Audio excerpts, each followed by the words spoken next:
The Prix Galien is a welcome initiative to stimulate creative research and promote excellence. Barack Obama. The Galien Awards ceremony is considered the equivalent of the Oscars night for the innovators in the labs and awards every year the best pharmaceutical product, the best biotechnology product, the best medical technology, and the best digital health product. This is the right event, on the right issue, at the right time. I thank His Excellency, the President, for bringing Prix Galien to Africa, and I look forward to the day when we will celebrate an African winner of the Prix Galien. I'm particularly grateful to receive this award. The awards are among the highest honors in science and commerce because they lead to improvement in the human condition. The Prix Galien Awards recognize the world's brightest minds and most innovative companies. They are a true celebration of the hard work required to produce life-changing interventions. That is what makes us optimistic about the future. Congratulations to all of you. Make a difference. Join the Galien Foundation.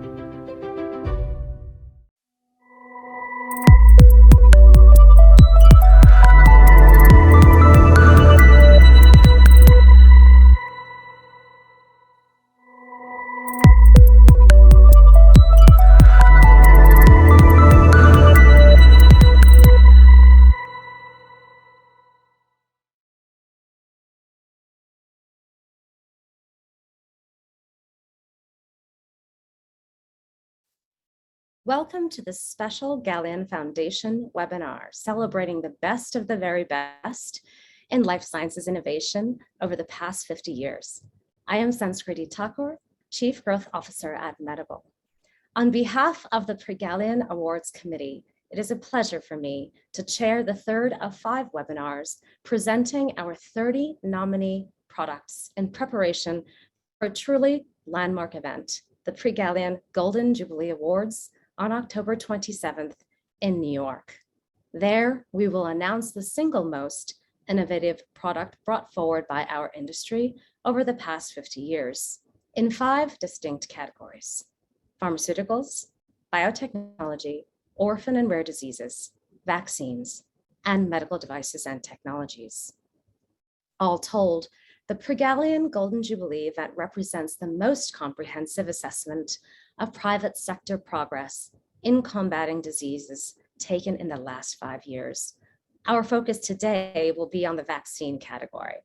Our esteemed panelists and their work has produced unprecedented rise in innovation in vaccines, which we already know is one of the most cost-effective and disease-altering interventions in all of public health.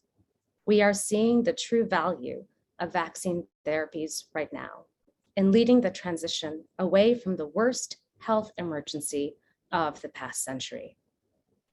Together, our discussion will shed more light on the challenges of these journeys from bench to bedside that each of our nominated products have encountered in their own unique way, and ultimately, they've been all successful.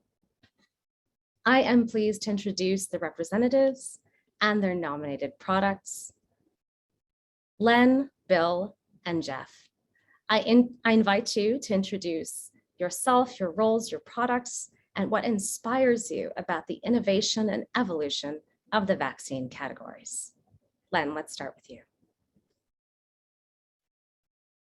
Be here and along with Bill and Jeff to talk about the amazing progress that we've made to advance public health through vaccination and through delivering vaccines to patients all around the world.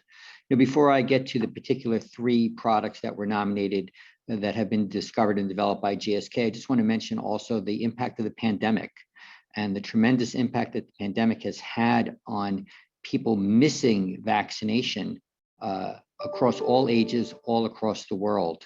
And so the innovations that we're going to speak about today are so important that we get them back to being delivered to patients because of the tremendous impact they make in public health. These are tremendously important innovations, and we need to make sure that what's been missed during the pandemic, we can recover and protect patients all around the world. So I'm a pediatrician and a vaccine research scientist. I've had the pleasure to be part of the vaccine research team at GSK since 2003. And I say privilege with a purpose. It is a real privilege and honor to be involved in developing vaccines and bringing them to patients all around the world. After clean water, vaccines are the second most important public health advance ever. And it's really an honor to represent GSK and the three products that were nominated. They're Engerix-B, Cervix, and Shingrix. So just a few things about these three particular vaccines.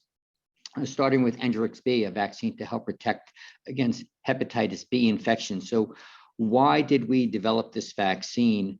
Well, worldwide, there are 4.5 million new cases of hepatitis B around the world every year. Approximately 300 million people around the world are living with chronic hepatitis B infections. And that's important because chronic infection with hepatitis B can lead to cirrhosis of the liver, to liver cancer, and to death due to hepatitis B. I mean, the burden of disease of hepatitis B is tremendous all around the world. Now, Engerix-B, GSK's hepatitis B vaccine, is the world's first recombinant DNA vaccine. I was a medical student in New York City in the 1980s, and I remember hearing from my professors how advances with a genetic revolution was going to lead to advances in biomedical science with recombinant DNA technology. And I was there when Engerix-B was first licensed in 1986. I actually received the vaccine myself, and it was the world's first recombinant DNA vaccine. And it's been available to prevent liver cancer ever since. It's registered in more than 100 countries around the world. More than 1 billion doses have been administered. And this vaccine is highly effective and safe in preventing hepatitis B infection and its complications all around the world. Now, the burden of hepatitis B disease continues more than 35 years later after this vaccine's been introduced. For example, the Centers for Disease Control Advisory Committee on Immunization Practices just this past year made a recommendation that all adults under the age of 65 receive a hepatitis B vaccine.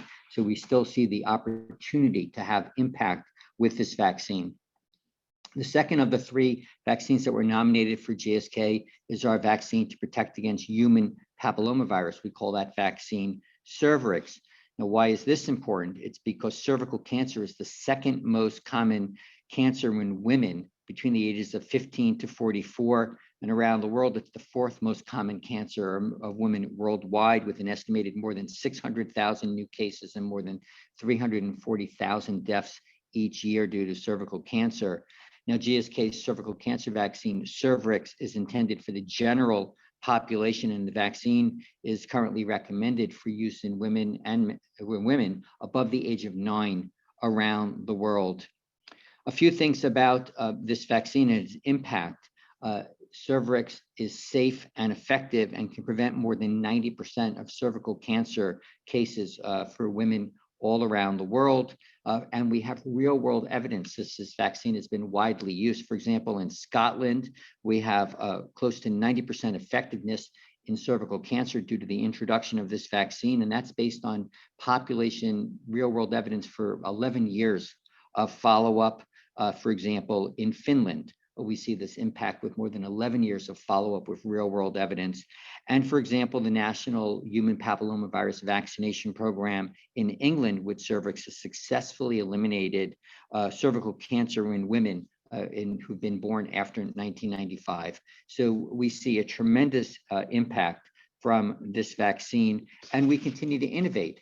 Our cervical cancer vaccine, Cervix, is now under study with a company called Innovax to develop a multivalent human papillomavirus vaccine. We are very proud of the introduction of Cervix to prevent human papillomavirus and another cancer vaccine. So those are two cancer vaccines, Engerix-B and Cervix. And the last of the three vaccines that was nominated for GSK is Shingrix, our vaccine to protect against herpes zoster or shingles disease. in people. And why is this important? Well, if you've ever known anybody who's had a case of shingles, this is a very painful disease that can cause significant morbidity and serious complications, including chronic pain that can last for months, if not sometimes years. It can have changes to our vision and even produce cardiovascular complications such as stroke. This disease, shingles, is caused by reactivation of the herpes zoster virus, and that's the same virus that causes chickenpox. And more than 99% of people over the age of 50 have evidence they've had chickenpox in the past. 1 in 3 adults will develop a case of shingles in the course of their lifetime. And for those who are fortunate enough to live to the age of 85, the incidence goes up to 1 in 2 will develop a case of shingles in the course of their lifetime. And that's important because our population is aging. Right now, there are more than 700 million people worldwide over the age of 65. By 2050, that will be doubled to 1.5 billion people over the age of 65. And the major risk factor developing shingles is advancing age. And then there's also people with underlying immunocompromised conditions that are at risk. And so our vaccine to protect against shingles, which is highly effective and long lasting, we have data now more than 8 years worth of follow-up showing continued long-term protection. This is a significant advance in the field of vaccinology because we have a vaccine that is highly effective in older adults, including adults over the age of 80. That's long lasting and also is safe and effective in people with underlying compromising immune systems. And this is critically important because this is really a step forward in developing vaccines for older adults and in those who are immunocompromised. And it's really a shift in that we can tackle advancing age and its underlying problems that can make people at risk for infectious diseases. So I think I'm going to stop there. We'll have more opportunities to discuss later, but we're very proud of the work that we've done with Engerix-B, with Cervix, and with Shingrix. Thank you, Len and GSK. I'd like to introduce now Dr. Bill Gruber, Senior Vice President, Vaccine, Clinical Research and Development at Pfizer. Bill, please take it away. Yes, thank you. My name is Bill Gruber. I head the Vaccine Clinical Research and Development Group at Pfizer. I've been involved as a pediatrician and an infectious disease and vaccine specialist for over 35 years. It's great to be able to join Len and Jeff today to talk about remarkable products that have had a major impact on world health. My focus is really going to be on the impact of Prevnar 13, Prevnar 20, and Tremenba. As Lenny pointed out, today more people benefit from safe and effective vaccines to help prevent infectious diseases than ever before, providing essential health benefits at all ages, from maternal and infant populations to seniors.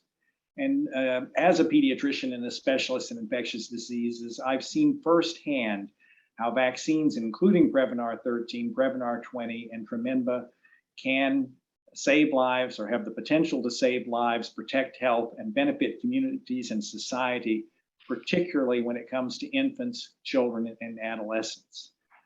For example, improving childhood vaccination rates lead to long-term increases in the growth of gross domestic product. Even a 1% increase can have a measurable impact on economic growth. By preventing illness, immunization improves a child's cognitive skills, physical strength, and performance at school, leading to increased productivity in the long term. And for every $1 spent in the US on childhood vaccinations, over $10 is saved in treatment costs. I'm pleased to be part of Pfizer, who has been a leader in reducing the global burden of pneumococcal disease for more than 20 years and is working to provide increased protection through continued vaccine development. There's an interesting irony that over 50 years ago in the 1960s, Bob Austrian and others championed the idea that an effective pneumococcal vaccine could reduce pneumococcal disease burden. And here we are on the occasion of the Prix Galien 50-year Jubilee, seeing that goal realized with pneumococcal conjugate vaccines. Pfizer's legacy companies played the seminal role in advancing the concept of tying an immunogenic protein to the polysaccharide coat of respiratory bacteria like Haemophilus influenza type B, meningococcus, and then pneumococcus that has led to the tremendous improvements in public health. Following licensure of Prevnar over 20 years ago, Prevnar 13 was approved for children in Europe in 2009, the United States in 2010, and is now approved for use in a large proportion of countries worldwide. Through recent years, its use has averted over an estimated 175.2 million cases of pneumococcal disease and over 600,000 deaths in children younger than 5 years. Our 20-valent pneumococcal conjugate vaccine, PCV20, received FDA approval for use in US adults 18 years of age and older in June 2021, and the EMA approval for adults 18 years of age and older in February of 2022. PCV20 contains the broadest serotype coverage of any available conjugate vaccine and helps protect against the 20 Streptococcus pneumonia serotypes in the vaccine. The 7 additional serotypes in Prevnar 20 represent 30% of the overall remaining invasive pneumococcal disease burden in the United States today. Worldwide, universal pneumococcal conjugate vaccination could potentially cut the number of antibiotics used to treat pneumonia cases caused by strep pneumonia nearly in half. This equates to avoiding approximately 11.4 million antibiotic days annually. Tremenba, also developed by Pfizer scientists, was the first approved meningococcal B vaccine in the United States in 2014 to help people protect people 10 through 25 years of age. This candidate was reviewed and approved under the FDA's Breakthrough Therapy Designation and Priority Review programs. It's the first ever vaccine product to hold a Breakthrough Therapy Designation to receive FDA approval. Tremenba is approved in over 50 countries, including the United States. The vaccine can provide coverage against diverse disease-causing meninge B strains. And again, as a pediatrician and an infectious disease expert, I can tell you from personal experience that all relatively rare meninge B disease can have a devastating impact on those afflicted, leading to lifelong neurologic deficits, amputations, and sometimes rapid progression to death faster than treatment intervention can reverse the course. Pfizer is pleased to provide a vaccine that reduces the likelihood of such disease and outcomes. Building on Tremenba, Pfizer is also advancing an investigational pentavalent vaccine candidate now in phase 3 development that has the potential to address the 5 most common meningococcal serogroups, A, B, C, W, and Y, all in one vaccine for the first time. This vaccine candidate combines our meningococcal ACWY vaccine, Nimenrix, with Tremenba. We are, of course, pleased to have advanced Tremenba and Prevnar 13 and Prevnar 20 to further protect health and save lives throughout the world. Thanks, and I'll turn this back to the moderator. Bill, thank you, and thank you to Pfizer for the incredible work. I'd like to turn it to Jeff Roberts, Associate Vice President of Global Clinical Development for Vaccines at Merck. Jeff. Thanks very much, Sans. It's such a pleasure to be here, and just such a delight to be able to tell you about this wonderful story about Gardasil, and I'm really honored to do that on behalf of a very large team here at Merck that's been working on this product for a very long time. So I'll focus in on Gardasil because I think it raises at least 3 themes that I'll sort of cover in my remarks, and they are the uncertainty at the beginning of clinical development. I think it's interesting to go back and think about that, what we faced in the beginning of development. And then there's the large and diverse community of disciplines and professions and institutions that all come together to make a vaccine development and deployment successful. And then I'm going to focus in a little bit on just the remarkable success, the I think unprecedented efficacy of this product. So and this development of this product is really very personal for me because I've been involved in many of these different communities and had a front row seat to this from a long time back. I originally trained in OBGYN, So I had this kind of visceral experience of taking care of patients who had abnormal pap smears and had to go through, colposcopies and loop procedures, and the associated morbidity with that in terms of preterm labor and infertility.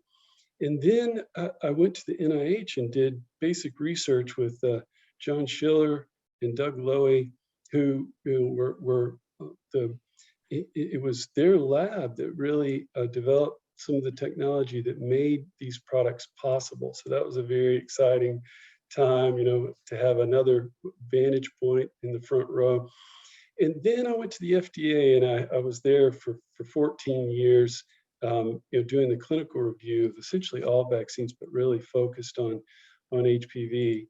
And to circle back to the uncertainty at the beginning, that vantage point at the FDA gave me a really deep sense of how often early products fail. I think in each different disease community, they're familiar with their failures, but the aggregate as a whole, it's just daunting to realize how often we get started and then it just doesn't work out. And in the case of HPV vaccine, if you think about how unlikely this product was to work when we first began developing it. This disease is confined to the epithelium above the basement membrane. The virus is very good at hiding from the immune system. So the idea that we could vaccinate intramuscularly and hope that serum antibodies could protect against infection, I think many people were skeptical about that.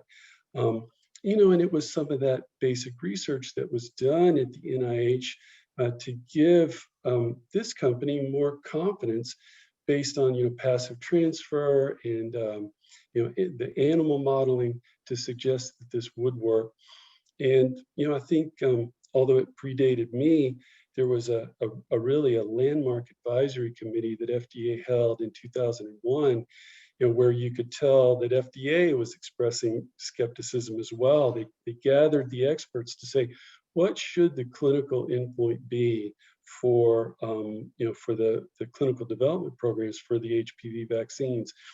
And there was a lot of skepticism expressed that if we used a surrogate endpoint for cervical cancer, such as persistent infection, if the vaccines weren't 100% efficacious, there would be the possibility that the few infections that got through were the dangerous ones that would go on to cause cervical cancer. So a lot of skepticism that was well warranted early on. And I think a lot of credit goes to the folks at Merck who persisted through this. They believed in the science. They put a lot of resources into the development here and did it the right way.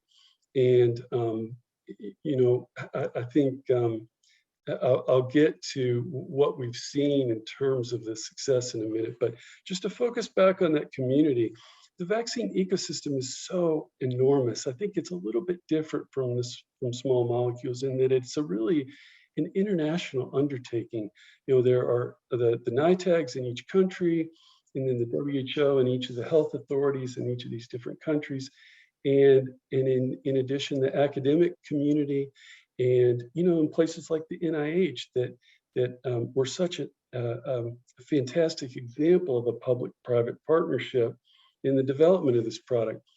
All of these diverse communities had to come together to make a product like this successful.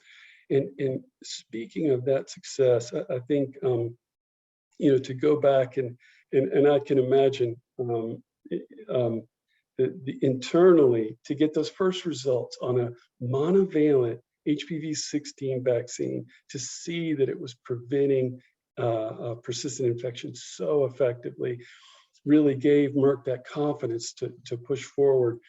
And I think that what I remember as I checked in with my colleagues and friends, John Schiller and Doug Lowy, over the years, each year, we would see each other and just say, this is just remarkable. If you said, here's the moonshot. Here's my most fervent hopes for the success of these products. It achieved that. It is essentially 100% sterilizing immunity against initial infection.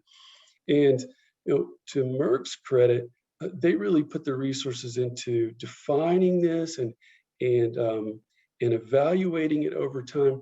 We are now reaching nearly 18 years of a long-term follow-up in the Nordic countries. And the result of that is that vaccine failures are so rare that we don't even know what to make of them. They're like searching for a needle in a haystack. We're not even sure what they mean because there are so few cases. And part of that synergism of the academia and the rest of the community is that over time, we've also appreciated all the rest of the substantial morbidity and mortality associated with HPV. Everything from genital warts to recurrent respiratory papillomatosis, the different cancers at the different anatomic sites like anal cancer, oropharyngeal cancer. All of those things became clear, and Merck pursued the demonstration of these things to show how much value we're having in this space. And as those data continue to come in, I just reflect on a recent ACIP meeting where they reviewed these data and sort of where they go next in terms of HPV vaccine recommendations. And the members are sophisticated. They know this field well, but it was remarkable to hear kind of their astonishment at just how successful these products have been. In places like Australia that have had a really good vaccine uptake, you've seen genital warts just virtually disappear overnight. It's been remarkable. And on every other front, measuring every other of the anatomic sites where cancer occurs, just amazing decreases. And the suffering prevented by that aggregate set of data is really hard to get your arms around. It's remarkable. And it's I think such a good feeling for everyone in the field when they reflect on that success. And I guess what I would end with is that success is to some degree bittersweet, because we know how well the product works, and yet vaccine uptake, particularly in low middle income countries, is just not there yet. So these problems of vaccine hesitancy and sort of equity in general still really plague us across the different products in this field in general.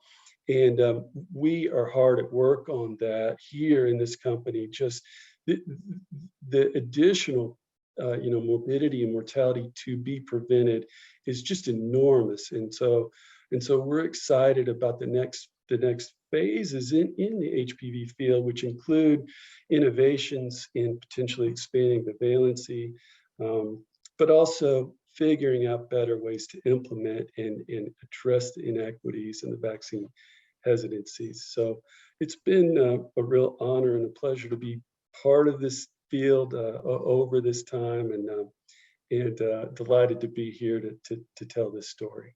Thanks. Thank you, Jeff, and thank you to Merck for this incredible innovation. I'd like to mention that Sanofi's Vaxelis 6-in-1 infant vaccine is also nominated, but their speaker was unable to join us today. I'd like to invite our audience to propose questions on this very important topic, and don't hold back. As Jeff mentioned, while there has been such a understanding of the statistical impact and the benefit to health outcomes across the world, there are incredible barriers for us all to seek a path around. At this time, I'd also like to have the audience respond to a quick poll on the innovations that have been nominated.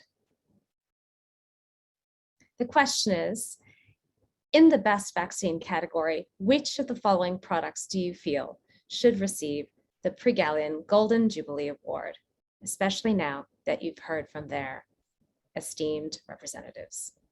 So as we continue the dialogue, much more to explore.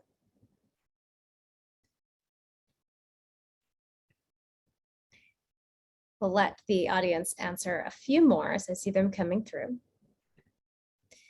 And I'd like the panelists to continue to reflect on the two themes, which is the overarching innovation in the total category, but also the future. What we have accomplished is incredible, and you've demonstrated that in the information that you've provided and in the outcomes that we have seen come out of these innovations. But at the same time, there's much more to do. And I'd like to begin that discussion off the bridge that Jeff just gave us. There's a large part of the world that, despite the efficacy that these vaccines offer, are either unable to adopt, perhaps don't have access, awareness, or choose not to. So the questions for our panelist is, in your perspective, what are you hoping that your companies, policymakers, and partners are doing to remove those barriers?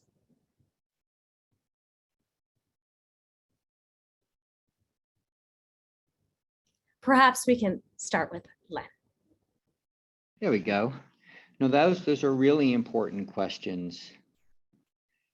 You know, I think there's so many ways to tackle that, but I think we need to start with making sure that the vaccines that we develop or the immunotherapeutics that we develop in the future meet unmet medical need and bring products of value to patients all around the world. And it's an exciting time. We have a real revolution in life sciences happening right now.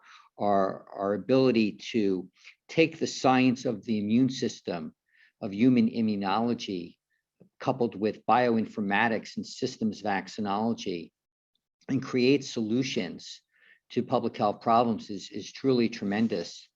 But then we also need to understand how to value these innovations and how governments, Jeff and Bill mentioned, policy recommendations, the NITAGs all around the world. For them to value the innovation is going to be critical because everybody needs to benefit from the innovation. So to sum that up, I think we need to continue to develop products of value that meet unmet medical need, but then also translate that into value for governments and for patients.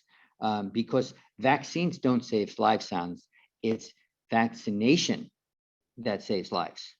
And so we can develop the science, but we also need to make sure they get to patients all around the world. And it's a big challenge because we have so many opportunities, but we need to make sure that they're valued. I'll hand it over to Bill and Jeff to sort of build on that.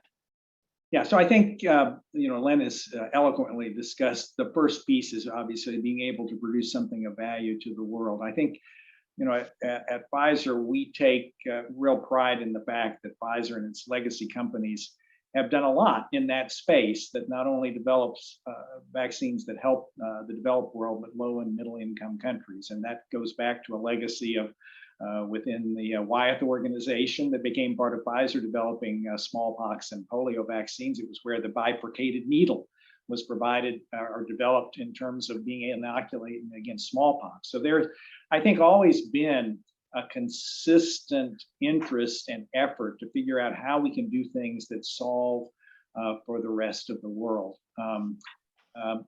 And part of this involves, public-private partnerships. I mean, Pfizer and other companies have partnered with organizations like Gavi and with the Bill and Melinda Gates Foundation. We currently are moving forward with a Group B Strep vaccine, in large part due to a partnership that we've developed with them to help fund moving that program forward. Why? Because it has application in the developed and low and middle income countries, which are of interest to both of us. But particularly, the Gates is focused on bringing new vaccines of value to low and middle income countries. And Group B strep, that Group B strep vaccine fits that bill by virtue of the fact that it's now the most important cause of serious bacterial infection in children less than 5 in the developed world, and a major cause of morbidity and mortality for young infants who acquire this at the time they pass through the birth canal from a mother or otherwise in the nursery environment, and then can have serious disease. So I think the first step is identifying those things that are important that meet an unmet medical need in development. I will say one other quick thing, and that is I think it's important to encourage capabilities in the low and middle income countries themselves. And we know that there are a number of efforts underway to build the infrastructure for those countries to take on the ability to do vaccine development themselves, so they can target those things that are of most interest to them and have some control of their own destiny. And I'll leave it at that and turn it over to Jeff. Yeah, well, I think Lynn and Bill have really covered it well.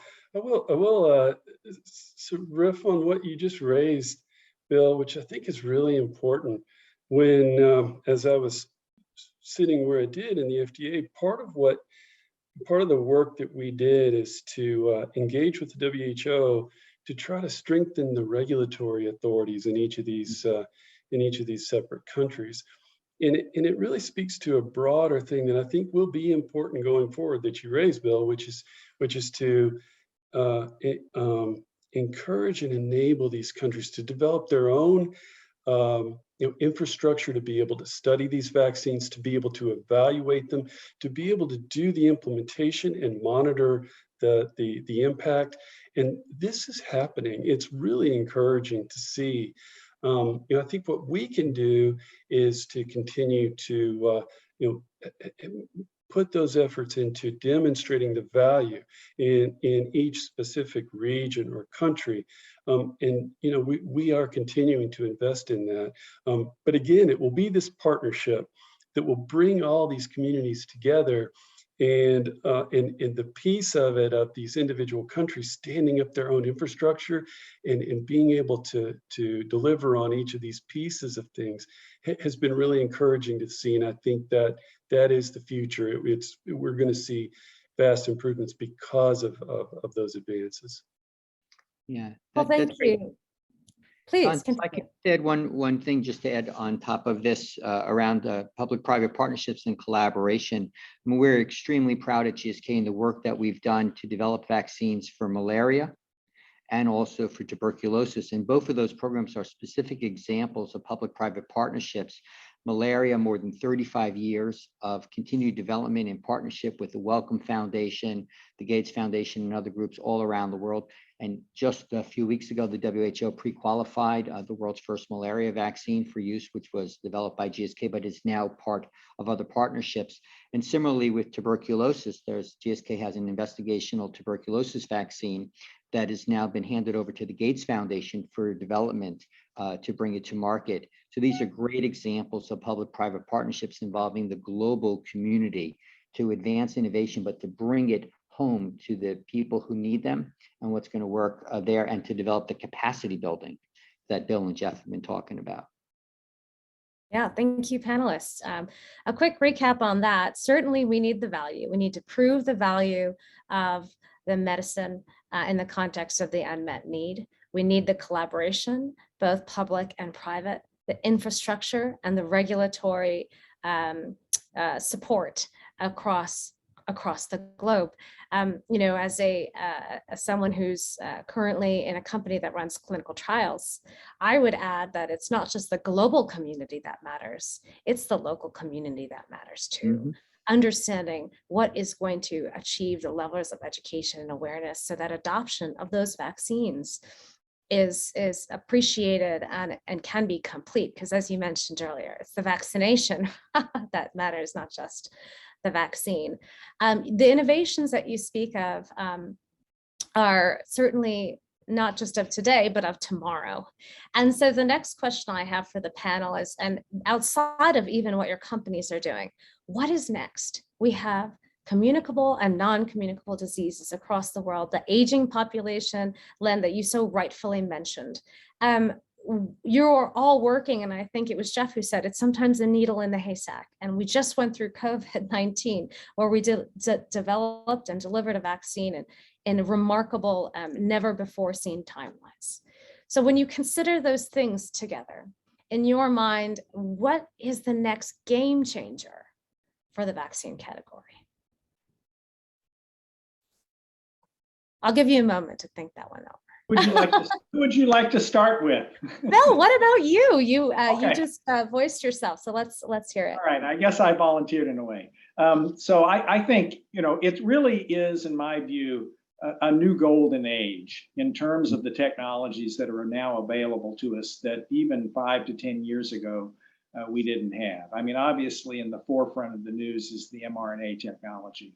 We've seen how that can actually yield vaccines in record time, and obviously Pfizer's been very proud to be part of that story and contributing to prevention of COVID-19. But that's only the tip of the iceberg. The nature of that technology is one by virtue of the ability to stimulate both humoral or antibody response as well as cell-mediated immune response, I think opens up new avenues to us for potential protection against other diseases. But that's not the only technology that's out there, and it's not the only technology that Pfizer is invested in. I mean, I made a quick list of all the things, and I expect that Jeff and Len will be able to come up with a similar list. But we've gone from sort of an early, more rudimentary, if you will, although incredibly valuable and useful to public health, early protein-based vaccines, early live vaccines. Think of measles, mumps, rubella that have revolutionized protection. Think of polio, live virus polio vaccine. To the notion of reverse engineering, doing a better job of identifying those antigens that are likely to be important in providing protection and making a vaccine that basically matches those. Certainly, I've already mentioned the notion of being able to conjugate proteins and combine them with the polysaccharide, as in the case of the pneumococcal vaccine. Novel adjuvants that basically enhance the immune response, viral vectors that have been used both for prevention of COVID-19 as well as other diseases like Ebola. And I think, to me, one of the most exciting things, and I will just give a personal vignette, in part, I'm enthusiastic about this because it came out of the lab of my college roommate, Dr. Barney Graham at the NIH, where they've identified a fundamental technology for freezing in place, if you will, the business end of a virus before it attaches to the skull. And they first did this for an important pathogen called respiratory syncytial virus. And we actually are very much engaged in trials for protecting young babies by immunizing women, if this proves possible and based on our clinical trials. But that became the foundation for an approach that is now being exploited for other viruses, notably SARS coronavirus 2, the cause of COVID-19. The very same sort of principle was applied to that. And it frankly is the first vaccine that I'm aware of that actually used that principle that led to licensed products that now are protecting against that. So an incredibly exciting time, all these technologies, and I expect Jeff and Len may be able to come up with even a few more, really put us in a great position. I'll just say one other thing, and it's hackneyed, but I'll say it anyway. The Tale of Two Cities starts off with the line, "It was the best of times, it was the worst of times." It's the best of times now for us in terms of the technology. But you already heard from Jeff, whether we're talking about human papillomavirus, whether we're talking about pneumococcal vaccines, SARS coronavirus, the nature of anti-vaccine sentiment, or at least hesitancy, is, I think, something that I've not seen as dramatic, except perhaps in the 1990s when there were concerns raised by anti-vaccination groups about pertussis vaccine. But it's incredible now, and it's pervasive. It is much throughout the world, and we have to do the best job that we can in making people aware of the potential burden of illness that we're trying to eliminate, and to make sure they understand the work that is done to ensure the safety and effectiveness of vaccines that all of us in industry are working to develop, and to do our best to restore confidence to the public and help convince the public, because the vaccine has no utility unless it's used. And we have to obviously do our very best to make that happen. So we've got great technology, we've got all the tools in our toolbox, but we need to pair that with policy and interactions with the public that gives them the reassurance so we can take the best advantage of those tools. Thank you, Bill. Len or Jeff, would you like to add to that? Sure. I'll start and then we'll pass it over to Jeff. Thanks, Bill, for those comments. And just to add to some of the platforms, of course, GSK is involved. We're very proud that we have active research and development programs across all of the various platforms. I would add on top of what Bill mentioned, of course, the work that we're doing at GSK with novel adjuvants. Our cervical cancer vaccine that I spoke about earlier, Cervix, was the first vaccine licensed to include a novel adjuvant, the AS04 adjuvant system. But two other very exciting platforms to advance new vaccines and new therapeutics include the monoclonal antibodies platform, and also our knowledge of harnessing human genetics and functional genomics in our work as well. But I think, coming to your question about sort of, what's next, I would say, it's really monumental what we can do today. And I would say that, we're also at the stage now where we can think about targeted immunotherapy. So taking our knowledge of science of the immune system and using that to shape the immune response, to modulate or to control the courses of pre-existing infectious diseases or other diseases. So we could take a patient who's infected with, let's say, herpes simplex virus or hepatitis B. As mentioned earlier, there's so many millions of people who have chronic hepatitis B infections, and then to shape their immune response so that that virus doesn't reactivate or continue to cause disease. So these are essentially blurring the line between prevention and therapy to help control an infectious disease. And this type of targeted immunotherapy can go beyond controlling pre-existing infectious diseases, could be used to address neurodegenerative diseases, other causes of cancer beyond infectious disease causes of cancer, allergies, addiction from opioids and tobacco, as just some examples, to control allergic phenomenon. The knowledge of the immune system is tremendous. We're very, very proud at GSK. We've just sort of recreated our company where we don't think of ourselves as a vaccine group and a pharmaceutical group, but we think of ourselves as one human immunology company addressing advances in public health and science. And so I think the future is incredibly bright, coming back to where Bill started, to take all of these platform technologies and to see how can we harness them to address issues beyond just, in the past, we used to think, Son, of vaccines as sort of age-based, vaccines for children, vaccines for adolescents, vaccines for adults, vaccines for maternal immunization. But now we can start to think of vaccines to control diseases associated with poverty, to control emerging pathogens, to look at chronic diseases. And then in the future, I think the real approach would be to help control cancer as well by modulating the immune system. So the future is extremely, extremely bright. At GSK, we're excited because we have all of these platform technologies, but then coming back to earlier, but we have to think about what's the unmet medical need, what will society value, and then how will governments value this, and then individual patients as well. Thank you, Len.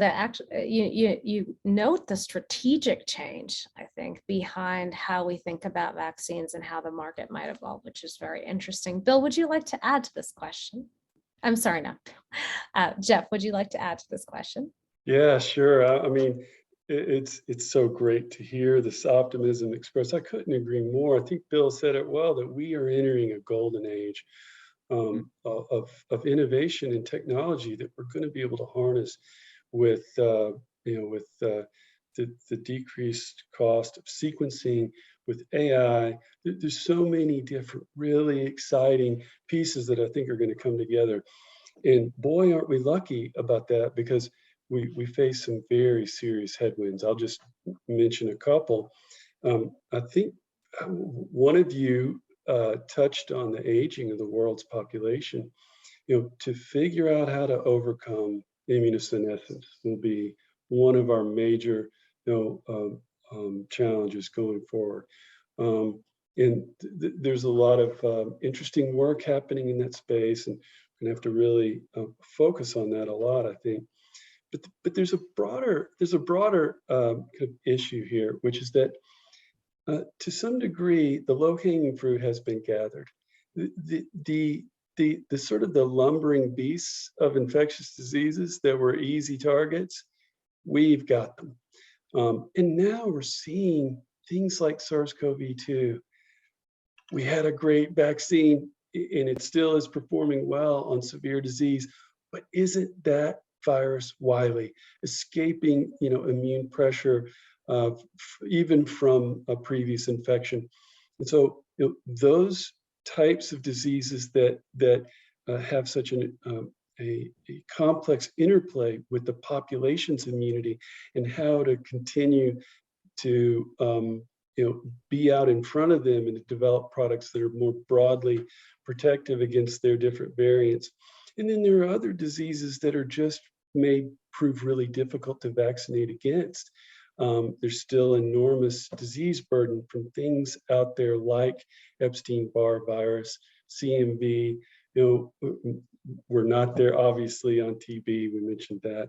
So but I think where I see this going, and I think what's promising here is that the community and particularly regulators are recognizing that we can't simply insist on the large randomized placebo-controlled traditional clinical trials that have been done for these epidemiologic outbreaks of the rare tropical diseases and some of these other infectious diseases I mentioned. And so I think what we're going to see and what's exciting is that we're going to be able to leverage quote unquote real world evidence where we can go into these different countries and gather really an improving set of data on effectiveness to feed back into how well these products are working. And so I think those advances are going to be really important too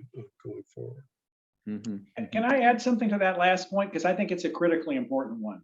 And I think, as tragic as the SARS coronavirus 2 experience has been, it's become a laboratory for how valuable real-world effectiveness can be in terms of guiding your next decisions, right? Mm-hmm.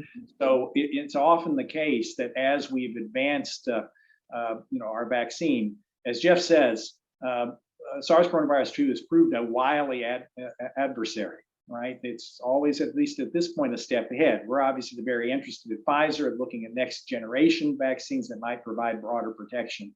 But one of the things that we've learned through our cooperation with the government of Israel, we've been able to use that information gained from rapid adoption of the Pfizer vaccine for prevention of SARS coronavirus 2 to quickly learn, okay, how durable is the protection?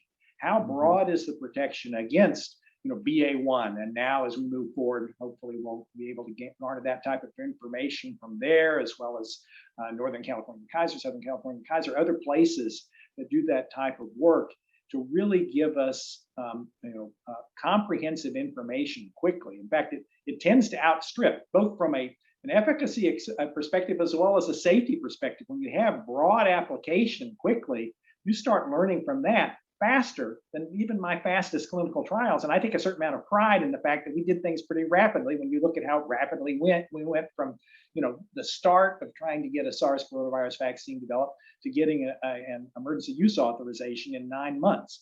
That was through the full stages of phase 1, phase 2, phase 3 development and the approval, as Jeff well knows. So I can't say enough. We have opportunities to move that curve to the left, I think, in terms of using real world effectiveness, even during that earlier licensure path. And I think, that's going to be, I think, critical for us to be able to keep pace with the evolving threats, frankly, that exist, whether they're already extant or they're coming, and they are. Mm-hmm, mm-hmm. And I'll add something as well. Another piece that's going to be critically important as we move forward, and we're starting to focus on this at GSK, as our other groups, is to make sure that we're taking the input from the patient. So what's clinically relevant to the patient? So we're involving patients in our early stages of development, speaking to patients to understand what endpoints will be of value for them to consider, taking the intervention, having them review our protocols to make sure that they're relevant, and getting that voice of the patient throughout the development program. So important. And it's something that we need to do more, because again, a vaccine that sits on the shelf does absolutely nothing. It has to be of value. And so getting the patient input into our development programs, and then post-licensure as well, what new evidence needs to be generated, what's missing. We need to take the patient focus in as well. And that's something that we're really beginning to focus in on. And I'm sure the others are as well. Sort of another, and I think the pandemic has really shown that we need to consider what's of value to the patients. And yeah, we are really, sorry, just real quickly. Yes, please continue. I just wanted to comment that we are really focused on that patient buy-in too. And I think it's critical. And here's where some of these things I think intersect. The real world evidence is fantastically important, as Bill mentioned, in a fast moving space like SARS-CoV-2, but it really is important in the traditional programs as well. Mm-hmm. We're focusing on these types of approaches to continue to show, that the effectiveness of Gardasil, to go back to that, and the potential impact on screening, which is so difficult to do in developing countries. And it's this combination of things that are important, once again, to the patient, that I think these different tools that we have, like real world evidence, are going to feed back into this vaccine hesitancy problem. I'm actually pretty optimistic about that. I think I might be a bit of an outlier. As we demonstrate the value to the individual patient, we're going to overcome these sort of extraneous fights that we're having about this, and circle back to I think a more reasonable approach to this, and see this overcome by demonstrating that value individually. Sorry, Sans, go ahead. No, please. I actually, you've pushed a button of passion in me. You may know that Medable runs clinical trials with digital components, and having now run over 300 trials, a really important part of learning is the automatic information we get throughout trials from patients that translates to real world evidence. And it's not perfect yet, right? But I think one of the most important parts of value creation is the evolution of how we understand that value, measure that value, and continue to innovate with that patient perspective. So I look forward to further learning from your perspective on that. I think it's a perfect time, given the introduction of some of the discussion around COVID-19, to address one of the audience questions. And so I'll read the question verbatim and ask this engaged panel to please respond. The question is, how about all the COVID variants and the possibility of creating a vaccine that covers all the key epitopes of each variant and using it to create an annual vaccine? So which one of you will brave this audience answer? Well, maybe I can start, because we're actually pursuing that path, right, at Pfizer. And we recognize that, I share, actually, and let me just preface it by saying, I share Jeff's optimism that we stand a good chance that ultimately we'll be in more of an endemic phase, meaning that we'll be more like what we see with flu, with potentially an annual epidemic that, without sort of one sort of surge after another with a new variant. But the problem is, of course, we haven't seen that yet. And even with that, the notion of having to change the vaccine each year, as we have to do for flu vaccines, and we know we get that wrong maybe a third of the time, and consequently, we don't have as good a match as we would like to provide protection, means that we need to think of innovative ways to exploit immune response in a more broad way, whether it's broader response to epitopes that may not, that are more likely to be shared among variants to produce neutralizing antibody, whether it's stimulating other aspects of immune response better. CMI, we think that CMI plays an important role. I think many people are aware we actually began to see protection after the first dose of the vaccine before we actually had evidence of much in the way of neutralizing antibodies. So there's clearly more things going on, more opportunities to exploit the immune response. And so I think we're very excited about the prospects. And mRNA technology, by the way, lends itself to being able to do those sorts of things pretty quickly. So watch this space. I think this is something we're going to be very much engaged in. And I would also add that the use of ever more selective and long-lasting and potent monoclonal antibodies is a really important area.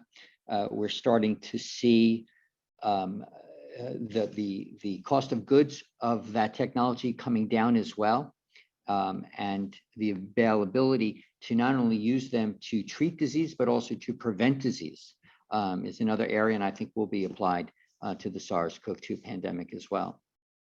So at the risk of throwing a wet blanket on our optimism here, I'm going to go back to one of the themes that I talked about initially, which is failure.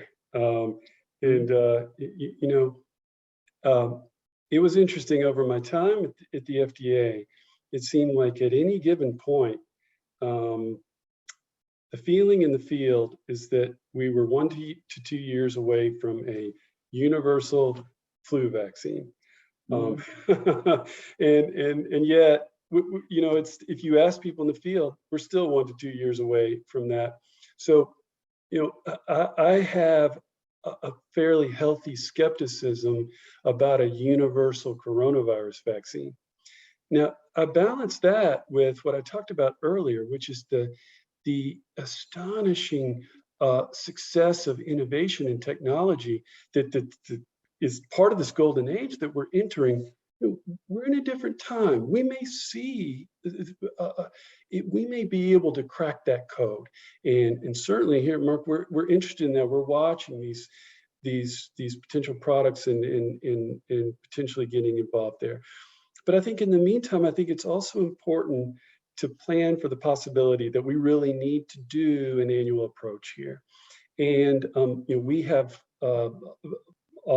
most of our companies have experience with the influenza vaccine template, which is to decide on the strain many months in advance, spool up this complex process of evaluating these egg-based growth parameters and developing a vaccine months in advance, by which time you're not sure that you've chosen the strain quite right anymore. mRNA can potentially subvert that very significantly. We may be in a place where we may be able to make a decision much later in the season, where we can choose the strain with much higher fidelity. And I would just hearken us back to those initial data that your company showed early on in the pandemic, Bill, where it was the most striking thing to me. It was the most important figure that came out of the entire pandemic, which was the time to event curve, the Kaplan-Meier curve of vaccine efficacy. When we were back in the days when all circulating virus was Wuhan, and you guys showed that at about day 10, cases kept going up in placebo, and the vaccine arm just stayed completely flat. It was unbelievable. And so I think there is value in also pursuing an annual approach here, where we try to match that strain and try to more get closer to matching that initial high success against infection that we saw early on in the pandemic. I don't think that's out of range of possibility. So I think it is worth pursuing. Yeah. Can I respond to that, Sans? Because I think Jeff makes an important point, right? I would argue that whether we're talking about a universal flu vaccine or we're talking about a universal coronavirus vaccine, I'm not one of those that says it's 1 or 2 years away. And I've been working on flu vaccines for the better part of the 35 years that I've been working on vaccines. So I share Jeff's skepticism about that. But what we can do is along the lines we said, and what we are trying to do. So we are working actively in the mRNA vaccine field for influenza, thinking along just the same lines, that we want to do 2 things. We may not be able to get to universal, but we may be able to get some breadth in terms of protection that we lack now, I think, with inactivated vaccines by and large. I am encouraged a little bit from my prior experience with FluMist, which is another company's product, but I was involved early on in the development with that. And one of the things that it told me is, particularly in a pediatric naive population, there tended to be some increased breadth of potential protection, at least in the clinical trials that were done. And we know that that vaccine enabled both a humoral immune response antibody as well as cell-mediated immune response. The nice thing about mRNA is you don't have to depend on a take like you do for a live vaccine on a mucosal surface. You're pretty much forcing the take. And so therefore, you're sort of forcing the stimulation of CMI. So there are 2 advantages, whether we're talking about coronavirus or flu. One is the speed from which you can make a quick change. So you could potentially, if something emerged in the Southern Hemisphere, whether it's coronavirus or flu in June, you've still got potentially enough time to essentially, and that's what we're seeing. Look what's happening with BA.4/5, right? You've already heard the FDA say that they want a bivalent vaccine based on the conversations that occurred at the most recent VRBPAC on that topic. And, we're obviously at Pfizer springing to the challenge and anticipate we can have something potentially by the fall that I think would be much more problematic if you're dealing with a protein-based vaccine to be able to turn that around. So, again, we want to continue the effort to increase breadth. Every time we increase it, we learn something new. I have some sense of optimism that whether we're talking about flu or coronavirus, we can achieve at least some increased breadth. And I think we can then build on that. So maybe not in 2 years, but in a decade, maybe we might have something closer to universal for both.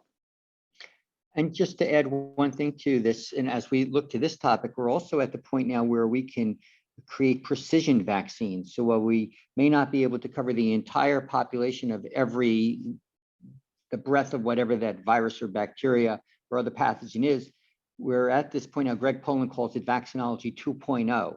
So we can perhaps create, and not perhaps, I think we absolutely can create vaccines for people who are at higher risk within the disease itself. So for coronavirus, we're talking in particular around older adults as an example, or in the case of shingles, people who are immunocompromised are at very high risk.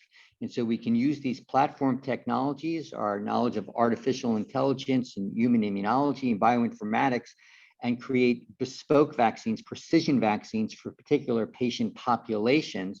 One, of course, is the older adult population. We spoke about this earlier, something we're very proud of at GSK. We were able to demonstrate with our shingles vaccine that we could create a highly effective and long-lasting vaccine that for the older adult population, including adults over the age of 80. And certainly Bill's team at Pfizer is working on a vaccine for RSV. At GSK, we're working on a vaccine for RSV for older adults. We just announced results of our interim analysis with a very effective vaccine for older adults. And so this bespoke approach, specific patient populations at increased risk, is another way of tackling that underlying disease burden. And our technologies can absolutely help us deliver on that while we look at other aspects as well. Thank you, Len and Bill and Jeff. I think there's some really interesting additional questions that have come through. Let's go ahead and address them. One in particular, it might be a bit broad, but let's see how we can answer it. There are concerns about the long-term safety side effects of early vaccinations. What is your perspective on the risk and benefit? And what is your communication to the audience on how we might manage those long-term side effects if they exist? Well, guys, maybe I can jump in here because I can bring a bit of an FDA perspective to this as well. Because, obviously at the FDA, that's one of our primary, marching orders.